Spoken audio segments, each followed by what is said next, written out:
Oh, oh.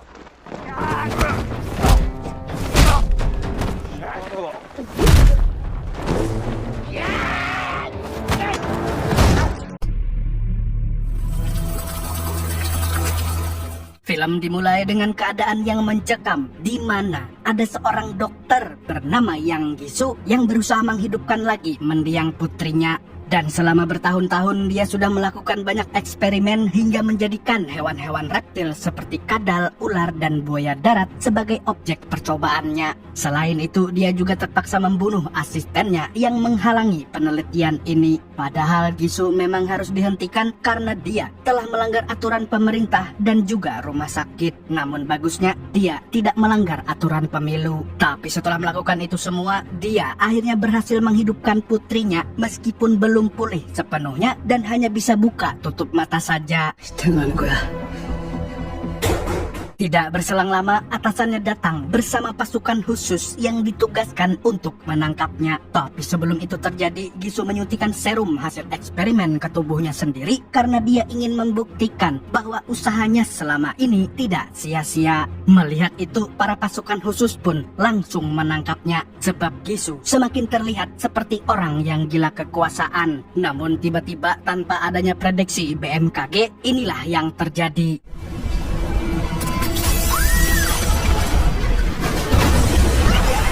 Gara-gara gempa besar itu, seluruh kota Seoul hancur berkeping-keping dengan jumlah korban jiwa yang sangat banyak. Tapi tidak lama setelahnya, orang-orang baru tahu kalau gempa itu terjadi di seluruh dunia. Atau dengan kata lain, kejadian ini adalah pemanasan sebelum kiamat datang.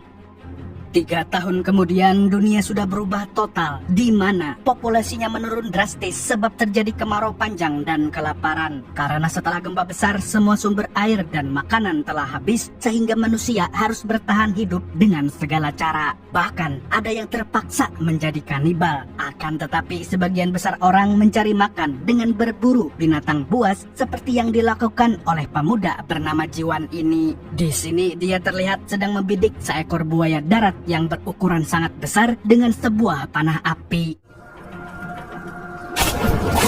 Ketika buaya itu sudah tumbang, Jiwan mendekatinya secara perlahan untuk memastikan lagi kalau binatang sasarannya benar-benar mati. Tapi ternyata buayanya masih hidup dan langsung mengejar Jiwan saat itu juga. Lalu tidak berselang lama, ada seorang bapak-bapak yang saya kenal sekali tiba-tiba menarik buntutnya dan langsung bergelut dengan binatang buas tersebut.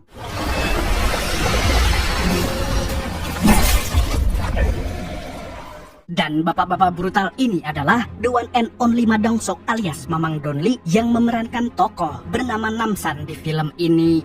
Kemudian kita diperkenalkan dengan seorang gadis cantik bernama Suna. Dan walaupun tidak mandi selama 3 tahun, tapi dia tetap glowing dan enak untuk dipandang. Di gubuknya yang sederhana, Suna tinggal bersama sang nenek yang selalu menjaganya. Gak kebalik tuh. Terlebih lagi, seluruh keluarga mereka telah tewas akibat gempa besar 3 tahun yang lalu. Dan sejak saat itu, Suna harus bertahan hidup dengan neneknya hingga mereka sampai di sebuah desa yang warganya saling membantu satu sama lain. Selain itu, mereka juga membuat alat penyaring air kotor yang bisa digunakan oleh semua penghuni desa. Dan bahkan mereka juga membuat pasar untuk jual beli bahan makanan seperti yang dilakukan oleh Namsan dan Jiwan. Mereka ini kayak pedagang kaki lima lah ya. Dan di sini mereka bertahan hidup dengan menjadi tukang daging. Dan kali ini mereka berdua sedang menjual daging buaya yang baru saja mereka tangkap. Tapi karena sistem keuangan dunia telah hancur, mereka kembali menggunakan sistem barter seperti zaman dulu.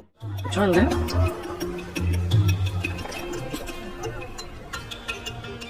Dan karena sistemnya adalah barter, artinya benda seperti emas sudah tidak ada harganya lagi. Maka dari itu, Namsan menolak perhiasan milik salah satu janda yang ada di sana yang ingin membeli buntut buaya. Buntut buaya lezat kok mau ditukar sama emas? Yang bener aja, rugi dong. Tidak berselang lama, Suna dan neneknya datang untuk membeli daging kepada Namsan. Lalu di sini terungkap kalau Namsan adalah orang yang telah menyelamatkan Suna ketika gempa besar terjadi. Dan sejak saat itu, Suna pun menganggap Namsan sebagai pamannya sendiri. Namun tidak lama kemudian, desa itu kedatangan gerombolan gangster gembel dengan mobil akhir zaman dari tempat bernama Spalen. Akan tetapi kocaknya mereka mengaku sebagai polisi, padahal sistem pemerintahan telah hancur 3 tahun yang lalu. Mereka kemudian menangkap beberapa warga yang dituduh sebagai penjahat. Tidak berhenti di situ, mereka juga ingin menangkap Suna karena masih muda, cantik, dan idaman cowok Gemini. Jiwan yang melihat itu pun tidak tinggal diam. Dia langsung menerjang para jamet itu demi menyelamatkan gadis yang dia sangat sukai.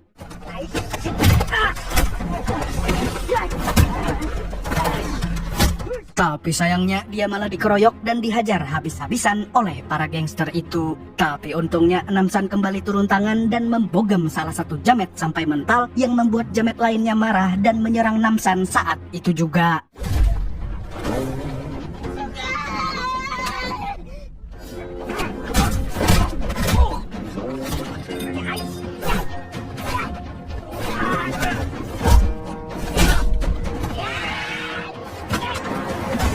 Dan seperti biasanya, Namsan hanya butuh tangan kosong untuk menghantam dan mengalahkan semua lawannya. Setelah itu, Namsan menginterogasi salah satu jamet itu yang ternyata adalah anak buah dari musuh Namsan yang bernama Tiger. Dan setelah tahu identitas Namsan, para gangster pun langsung ketakutan. Lalu di saat sedang menginterogasi, Namsan melihat botol milik si jamet yang berisi air bersih. Sontak, Namsan pun bertanya dari mana si jamet mendapatkan air tersebut, dan jamet itu pun menjawab kalau dia mendapatkannya dari sebuah apartemen yang tidak roboh setelah gempa. Dan sepertinya tempat itu adalah satu-satunya bangunan yang masih berdiri dengan sangat kokoh. Lalu setelah mendengar penjelasannya, Namsan melepaskan para gangster dan melarang mereka untuk datang ke desanya lagi.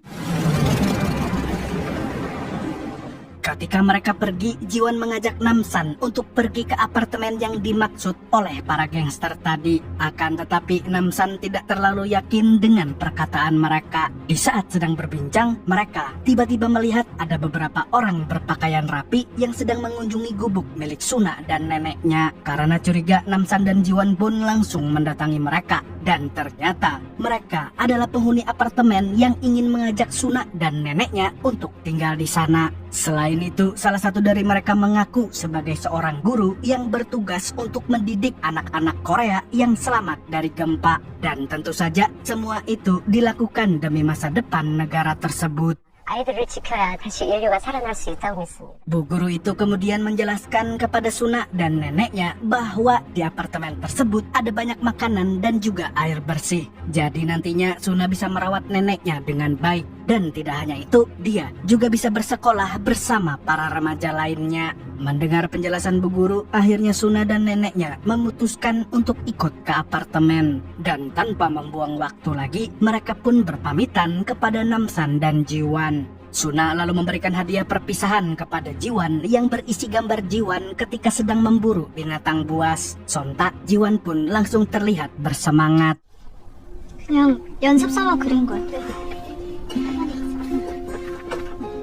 Malam harinya, Jiwan lagi-lagi mengajak Namsan untuk ikut tinggal di apartemen. Namun Namsan kembali menolak karena tempat itu hanya untuk orang-orang yang terpilih. Dan selain itu, dia juga masih dibutuhkan oleh warga desa sehingga dia memilih untuk tetap tinggal di tempatnya sekarang. Meskipun sebenarnya Namsan agak sedih karena Suna sudah pergi. Apalagi Suna memiliki wajah yang sangat mirip dengan mendiang anaknya. 수나가 많이 닮긴 닮았어요. 형님 딸하고. Di waktu yang bersamaan, Suna dan neneknya sudah sampai di tempat penjemputan di mana mereka langsung dijemput oleh para tentara yang bertugas menjaga apartemen. Di tempat ini Suna bertemu dengan seorang gadis bernama Juye yang ternyata seumuran dengannya. Dan sama seperti dirinya, Juye dan keluarganya juga diminta untuk tinggal di apartemen karena selama ini mereka hidup di dalam ruang bawah tanah yang sangat tidak nyaman. 나는 엄마 아빠가 밖은 위험하다고 지하에서 그래서 계속 팔다리를 움직여줘야 돼. Setelah berjalan cukup jauh, Nenek Suna mulai terlihat kelelahan, mungkin karena dulunya pecandu samsu. Hingga akhirnya Bu Guru meminta para tentara untuk mengantar para lansia ke klinik terdekat. Sementara itu, Suna dan Juye akan langsung diantar ke apartemen oleh pasukan yang dipimpin oleh seorang tentara senior atau kita sebut saja nama aslinya, Sersan Kwon enggak pakai tol. Tapi entah kenapa Suna agak curiga dengan gerak-gerik Kwon, apalagi setelah melihat codet di belakang telinganya.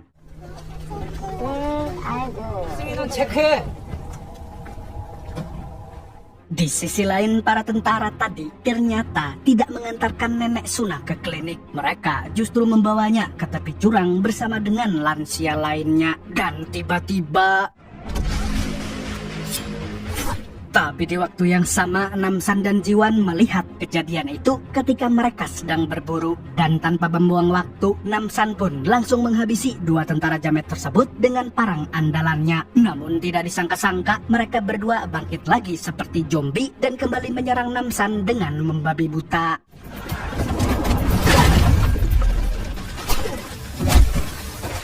Dalam pertarungan ini, Namsan berhasil menahan salah satu jamet, sedangkan Jiwan justru terlihat sangat kewalahan. Tapi untungnya tentara jamet itu menginjak jebakan Batman yang membuat kakinya tergantung. Tapi dengan brutalnya, si jamet memotong kakinya sendiri agar terlepas dari jebakan. Dan setelahnya, dia kembali menyerang Jiwan. Namun tiba-tiba ada seorang wanita misterius yang datang membantu Namsan dan Jiwan.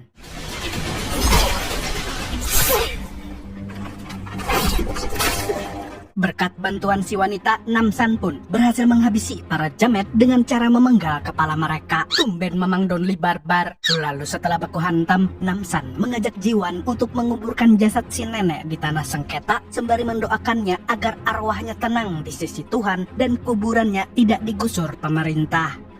Selepas menguburkan si nenek, Namsan dan Jiwan kembali menghampiri wanita misterius tadi yang ternyata adalah seorang tentara bernama Sersan Lee. Tapi dia bukanlah tentara ecek-ecek terbukti dengan kemampuan gelutnya yang berada di atas rata-rata. Lee kemudian mengatakan kalau tentara yang menjadi zombie itu adalah mantan bawahannya di pasukan khusus. Dia juga mengatakan kalau apartemen legend yang sering disebut-sebut adalah tempat yang sangat berbahaya. Dan untuk menjelaskan semuanya, Lee pun akhirnya flashback ke tahun sebelumnya di mana dia dan Kwon masih berada di satu pasukan yang sama. Dan pada saat itu mereka sedang mencari orang-orang yang selamat dari gempa untuk dievakuasi ke tempat yang lebih aman. Lalu singkat cerita, mereka menemukan sebuah apartemen yang berdiri kokoh karena dibangun dengan semen 3 roda. Oleh karenanya, mereka memutuskan untuk mengurus tempat tersebut bersama para warga yang selamat dari gempa.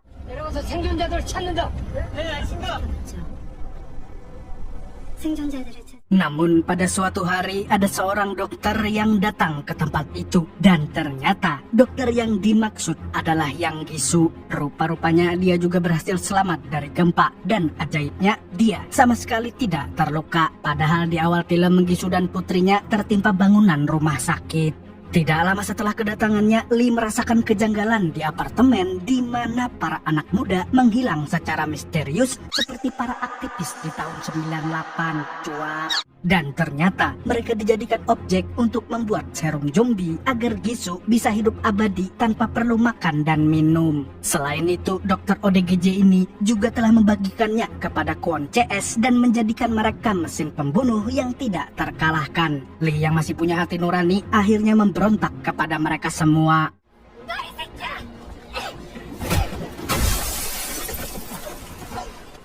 Sejak saat itu, Lee memilih untuk kabur dari sana karena tidak mungkin mengalahkan mereka semua. Tapi kali ini dia ingin kembali menyelamatkan para anak muda dengan meminta bantuan Namsan. Dan tanpa banyak berpikir, Namsan langsung mau membantu karena dia juga ingin menyelamatkan Suna. Di sisi lain, Suna, Juye, dan keluarganya baru saja sampai di wilayah apartemen. Dan mereka pun langsung disambut oleh Gisu dan warga setempat. 전기 공급도 가능합니다.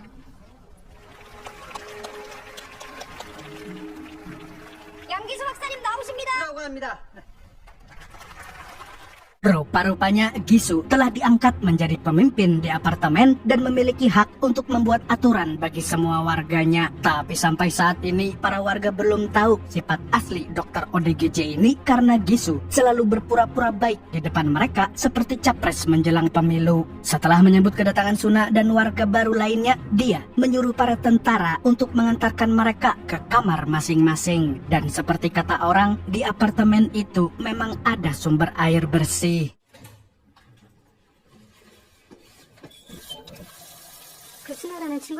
Di lain pihak, Namsan, Jiwan, dan Lee sedang membuat rencana penyusupan ke dalam apartemen. Dan menurut Lee, satu-satunya cara adalah dengan masuk lewat ruang bawah tanah.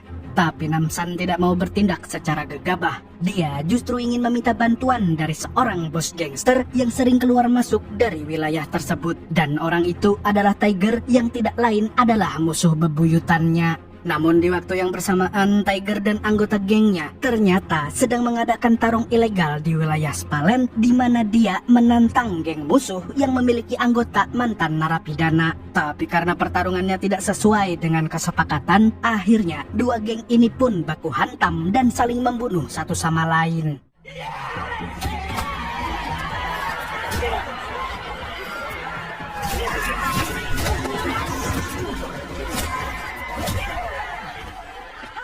Dalam tawuran ini, Tiger benar-benar terlihat sangat beringas dan brutal seperti orang yang haus darah. Tapi tiba-tiba Namsan CS datang ke tempat itu. Lalu dengan santuinya, dia melakukan ini.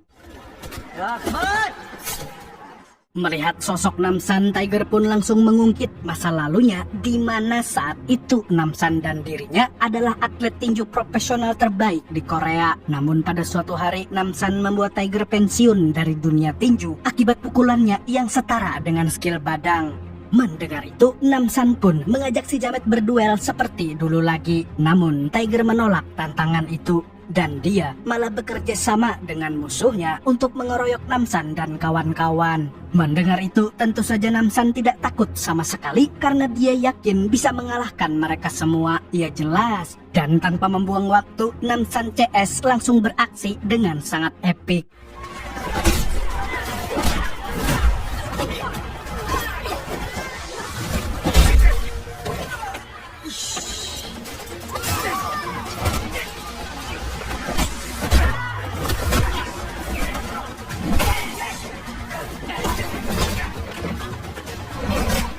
Hanya dalam hitungan detik, Mamang Namsan CS mampu membabat habis para Jamet. Selain itu, mereka bertiga juga berhasil mengeluarkan semua sandera yang diculik oleh gengnya Tiger. Sementara itu, Tiger pura-pura pingsan agar tidak dibogem oleh Namsan. Setelah Tiger dan anak buahnya sadar, Namsan menginterogasi mereka satu persatu terkait dengan apartemen Legend. Tapi karena tidak ada jawaban yang memuaskan, Namsan pun menggaplok mereka semua hingga pingsan dan menyisakan Tiger seorang diri. 모르잖아. 저는 그럼 좀 자고 있어. 잘 모르지. Jadi mau tidak mau, Tiger pun akhirnya menjelaskan kalau selama ini dia telah menculik para anak muda untuk dikirimkan ke apartemen dengan bayaran air bersih. Mendengar itu, Lee dan Jiwan pun sangat ingin menghajar Tiger. Namun Tiger mengatakan kalau dia terpaksa melakukan semua itu agar dia bisa bertahan hidup. Singkat cerita, Tiger pun akhirnya memberitahu cara masuk ke wilayah apartemen yang intinya adalah mereka harus berpura-pura mengantar orang-orang yang diculik. Dan setelah mendengar penjelasannya, Namsan pun langsung menghajar Tiger sampai pingsan agar tidak membacot lagi.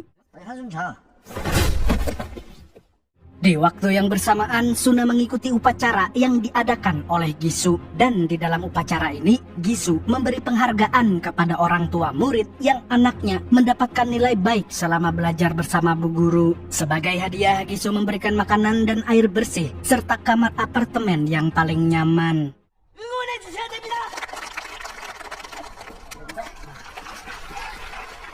Selepas mengikuti upacara, para murid diarahkan ke lantai 8, sedangkan orang tua harus tetap tinggal di lantai bawah dan mereka akan hidup secara terpisah. Akan tetapi orang tua boleh bertemu anaknya asalkan mereka izin terlebih dahulu. Dan ketika mendengar aturan itu, Suna semakin merasa curiga kepada orang-orang yang ada di apartemen tersebut. Setelah para murid naik ke atas, para orang tua diarahkan ke basement di mana mereka harus bekerja sebagai penyaring air kotor seperti penghuni lainnya.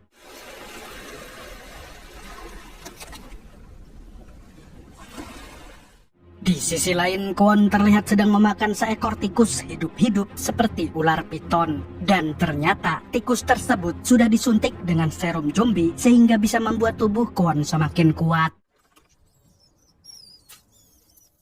Sementara itu, Suna dan Juye akhirnya masuk kelas bersama murid lainnya. Dan di sini Juye terlihat sangat bersemangat, sedangkan Suna malah semakin curiga setelah melihat para murid yang pandangannya kosong seperti digendam copet terminal. Selain itu, Suna juga melihat luka di belakang telinga mereka.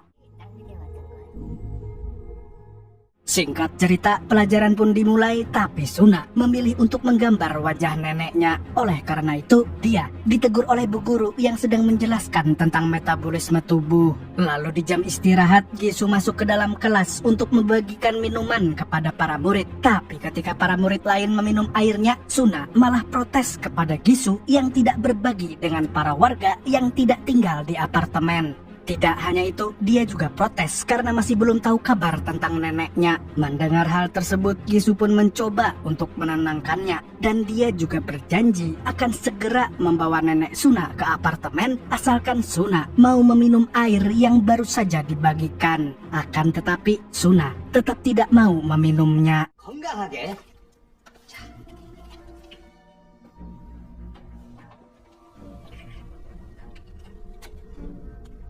Malam harinya, Gisu mendapatkan komplain dari Kwon karena dua anak buahnya belum juga kembali setelah membunuh nenek Suna. Dia belum tahu kalau mereka sudah tewas di tangan Namsan. Selain menanyakan itu, dia juga membujuk Gisu untuk mempercepat eksperimennya. Karena jika tidak, sumber makanan dan air lama-kelamaan akan habis sehingga dia membutuhkan serum yang lebih permanen agar bisa hidup selamanya tanpa makan dan minum. Tetapi Gisu memintanya untuk bersabar sebentar lagi. Di waktu yang sama, Suna diam-diam keluar dari kamarnya dan berniat untuk kabur dari sana.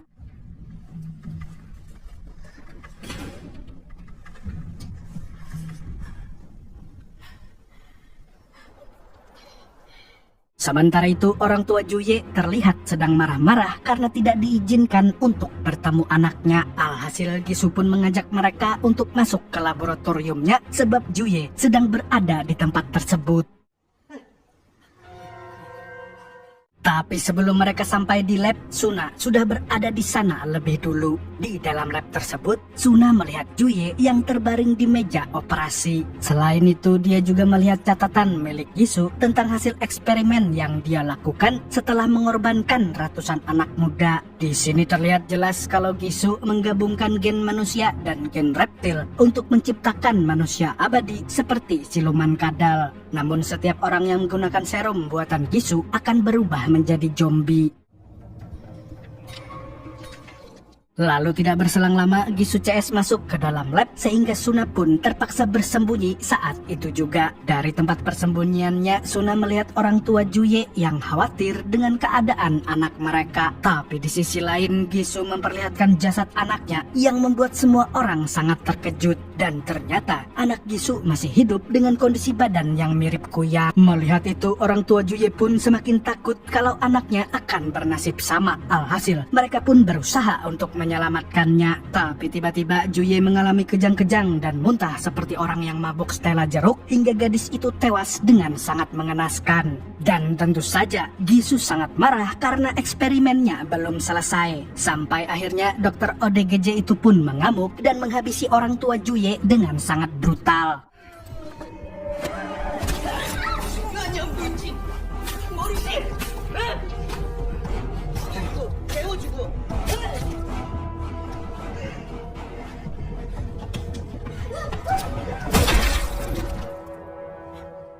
Setelah membunuh, Gisu membuka salah satu tirai di dalam lab dan sialnya dia berhasil menemukan Suna. Dokter Jamet ini kemudian menjadikan Suna sebagai bahan percobaan dan sebelum operasi dilakukan, Gisu mengatakan kalau nenek Suna sudah tewas. Mendengar kabar itu membuat Suna sangat marah, tapi di waktu yang bersamaan Gisu langsung menyedot kelenjar dari tubuh Suna.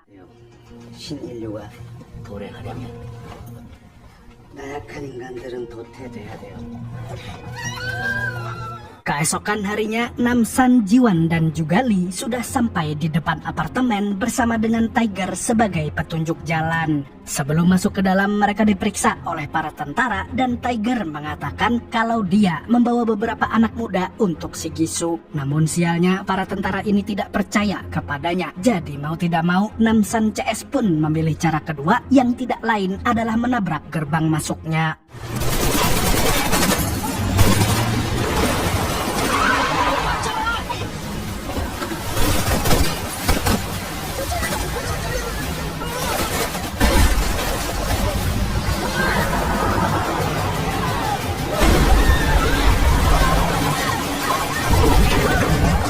Dan ketika berhasil masuk, mereka berempat langsung diserbu oleh tentara zombie. Jadi mau tidak mau, mereka harus kembali membrutal dengan senjata yang mereka ambil dari markas Tiger.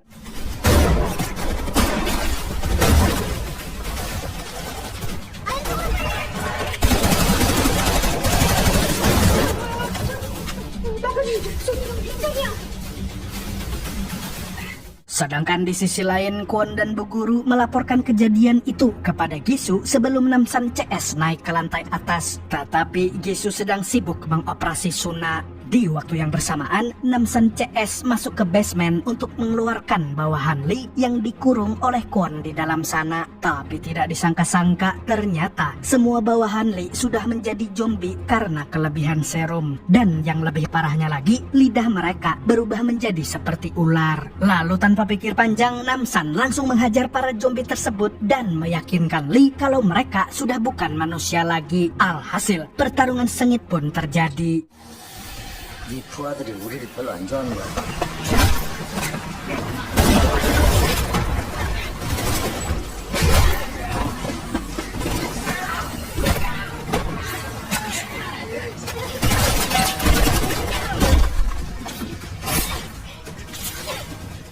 Dan tentu saja pertarungan ini bukanlah hal yang sulit bagi Namsan karena dia sudah berpengalaman gelut dengan zombie di film Train to Busan.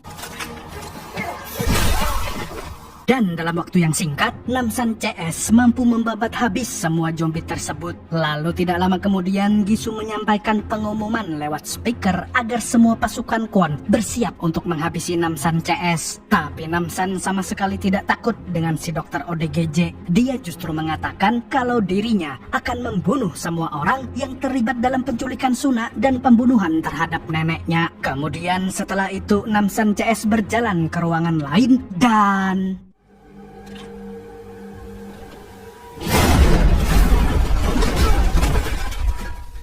야, 무기 챙겨. Mereka lalu merampas senjata milik anak buah Kwon yang sudah tewas. Tapi sialnya mereka tiba-tiba dikepung oleh para Jamet. Alhasil Namsan pun menyuruh Jiwan dan Lee untuk mencari Suna, sedangkan dirinya akan membrutal lagi. Tapi... 어딨어? 아이씨. 야, 지원아! meskipun kesangarannya sempat berubah menjadi gemoy, tapi Namsan tetap maju pantang malu. Karena yang terpenting baginya adalah membantai para Jamet.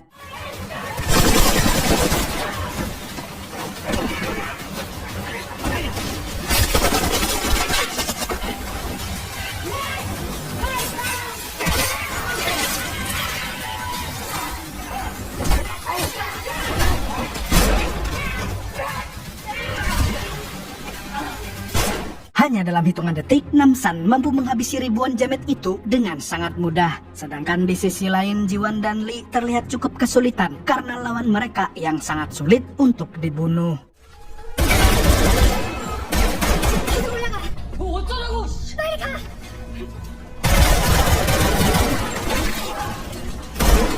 Namun Lee tidak pantang menyerah dan akhirnya mampu menghabisi mereka dengan sisa peluru yang dia miliki. Setelah itu Lee hendak menyusul Ji-won yang naik ke lantai atas, tapi tiba-tiba dia diserang oleh Kwon. Dan sialnya kekuatan Kwon sudah bertambah 2 kali lipat gara-gara serum terbaru yang dibuat oleh Gisu, sehingga dia bisa menumbangkan Lee dengan sangat mudah. Kemudian jamet itu mengajak Lee untuk bergabung dengan pihak Gisu, namun Lee menolaknya mentah-mentah dan langsung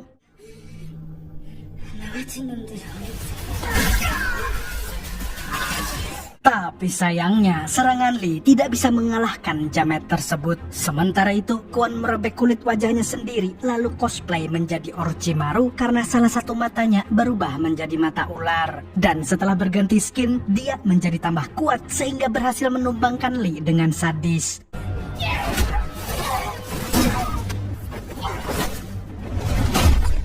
Di lain pihak, Ji-won menerobos masuk ke dalam ruangan kelas dan langsung menghabisi tentara yang berjaga di sana. Dan seketika Ji-won terkejut karena semua murid menatapnya dengan pandangan kosong seperti anak kos di akhir bulan. Lalu tanpa pikir panjang, Ji-won pun menodongkan senjatanya dan memaksa Bu Guru untuk mengantarkannya ke ruangan Gisu. Namun sialnya, dia malah dicegat oleh Kwon yang berusaha menghalangi jalannya. Beruntung, Namsan tiba di sana tepat waktu. Dia menyuruh Ji-won untuk menyelamatkan Suna, sedangkan dia akan buy one dengan si jamet.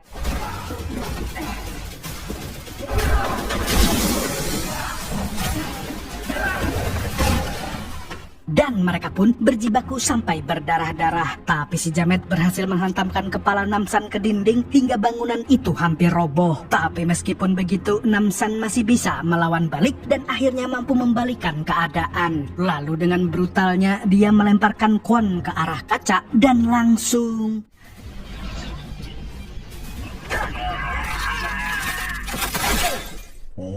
못생겨가지고.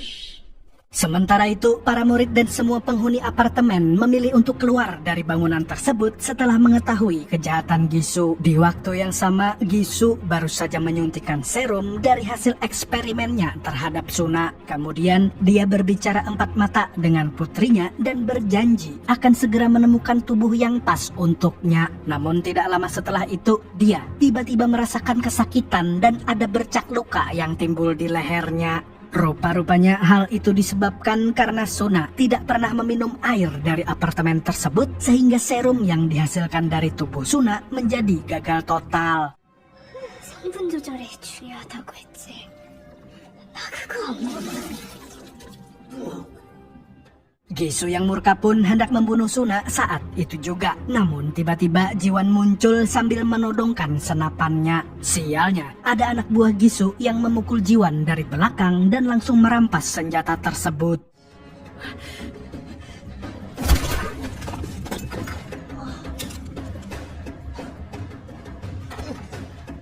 Setelah itu, Gisu menyuruh anak buahnya untuk memindahkan putri kesayangannya ke dalam sebuah koper karena dia ingin melarikan diri sebelum Namsan datang. Tidak berselang lama, Namsan pun akhirnya sampai di tempat itu dan langsung menghabisi anak buah Gisu. Sementara itu, Gisu memilih untuk kabur sendiri dan sengaja meninggalkan Bu Guru yang ternyata botak ini. Kemudian Gisu melemparkan granat ke dalam lab dan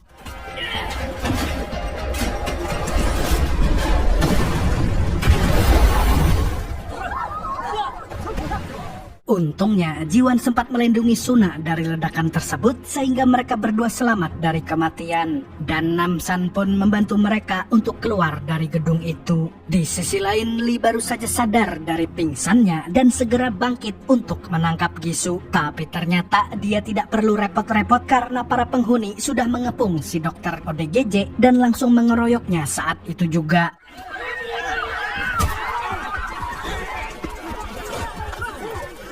Namun wajah Gisu tiba-tiba bersisik seperti ular yang membuat para warga ketakutan. Gisu pun akhirnya bangkit lagi dan langsung menembaki semua orang yang ada di sana.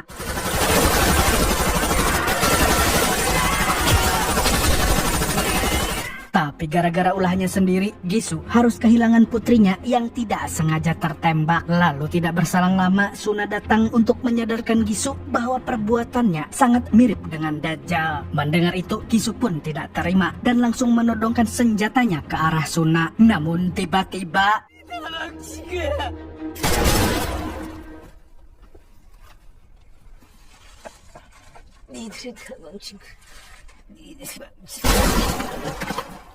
Dan akhirnya dokter ODGJ itu pun tewas dengan sangat mengenaskan. Lalu tidak lama setelah Gisu mati, hujan mendadak turun setelah merasakan kemarau panjang selama 3 tahun. Setelah semuanya selesai, Lee memutuskan untuk tinggal di apartemen itu dan mengurusnya bersama para penghuni yang masih hidup. Sementara itu, Namsan, Jiwan, dan Suna memilih untuk kembali ke desa mereka. Tapi sebelum pulang, Namsan mengantarkan Suna ke makam neneknya. Dan Suna pun langsung menangis histeris karena dia belum rela kehilangan sang nenek.